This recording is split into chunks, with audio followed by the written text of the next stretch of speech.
Question number 5. Question number 5. Two similar spheres having plus q and minus q charges are kept at a certain distance. Okay. And if F force acts between the two, if at the middle of the two spheres another similar spheres having plus q charge is kept, then it experiences a force in a magnitude and a direction as 0 having no direction, 8f towards plus q, 8f towards minus q, 4f towards plus q. So let's go for the solution. Okay, let's do for the let's do something for this answer. We have to go for the solution. We cannot do it orally.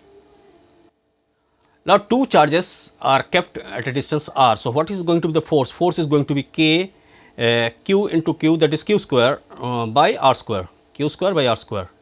Now what happens if another plus q charge is kept in between them?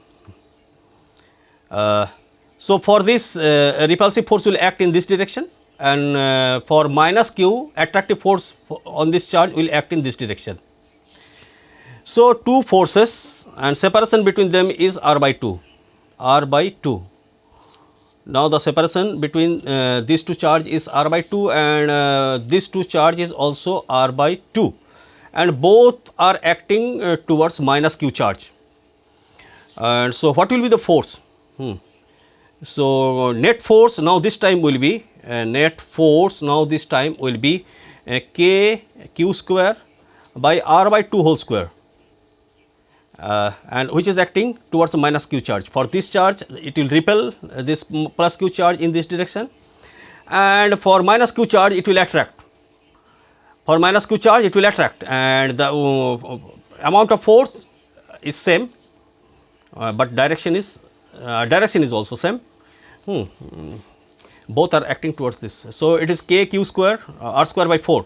So it is going to be 4 k q square by r square. This 4 from denominator runs to numerator. So again for this also k q square divided by r square, 4 k, and altogether it is 8 k q square by r square, and your k q square by r square is your f. So it is going to be 8f, 8f towards the negative charge. So let's see the options again. So here your options are first option is not 8f towards plus q charge is wrong, 8f towards minus q charge, this is the correct answer. So your option is C. So your option is C, as we have derived it that the net force is acting towards the minus q charge. Clear? So your option is C. Now question number 6. A charge q is divided in two parts of q and q minus q. Charges are divided in two parts.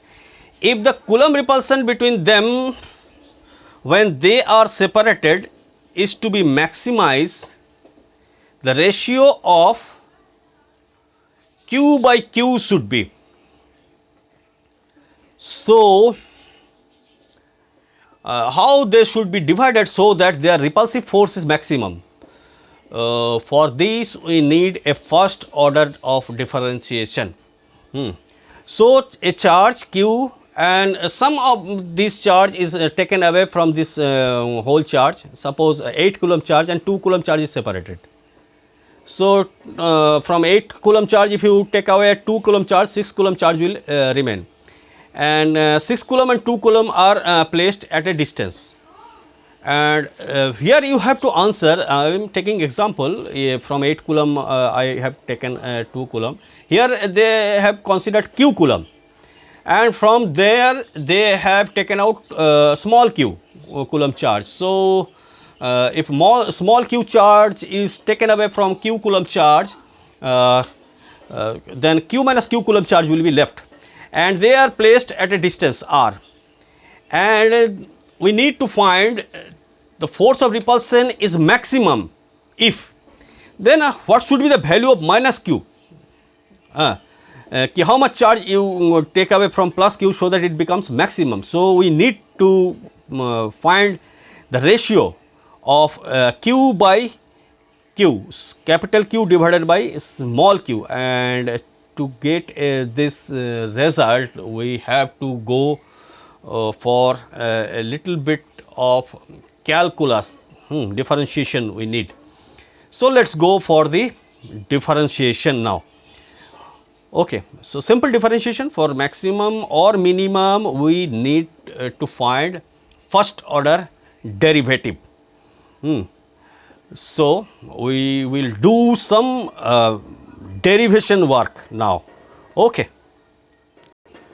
Now we need to find this from q coulomb charge, capital Q coulomb charge, a small q coulomb charge is taken away and placed here. So if small q coulomb charge is taken away, here charge left is q minus q, and that q coulomb charge which is taken away from this is placed here, and the force of repulsion between them F is equal to K Q minus Q into Q divided by R square.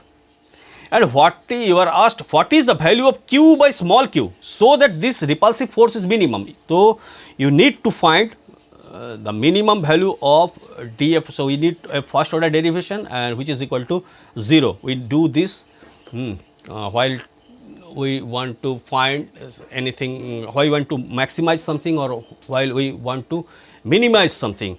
So we need to find dF by dQ, and that must be equal to 0, dF by dQ, because dQ is variable here, small q, and rest of the things are constant.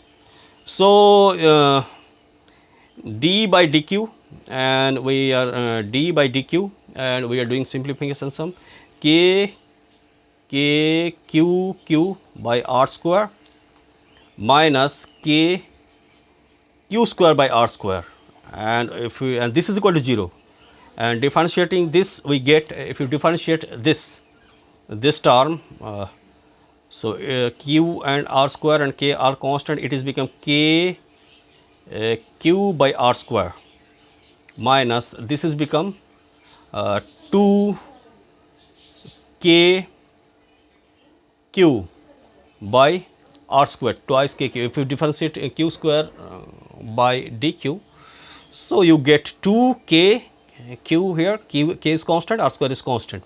Okay. So here your left hand side is 0, so k r square is cancelled. So if you transpose, you get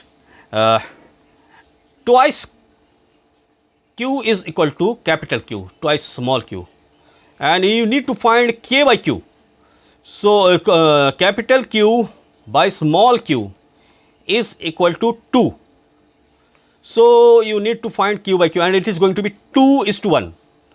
2 means 2:1. 2 means 2:1 is equal to q is to q. So q by q is your 2/1. So let's see the option again. So now you can see the options here. So q by q, the value of q by q is 2:1. So your A should be the correct option. So q by q is equal to 2/1. So your A should be the correct option. Okay.